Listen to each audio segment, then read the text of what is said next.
数えて思い出せば何を唱えるおとぎの国また描いて深い森に迷い込んでゆく不思議な魔をかけて溺れたドレス着せて甘い涙流せば全てが嘘になる求めてゆく記憶忘れて騒ぎ出せば黒く染まれる子供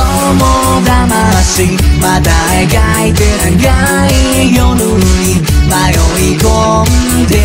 ゆく言葉の魔をかけて大人の事情抜きで甘い涙流せば全てが音になる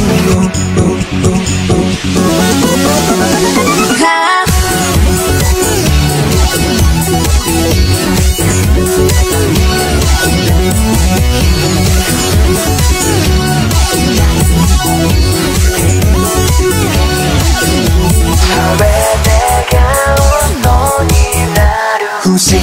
な魔をかけて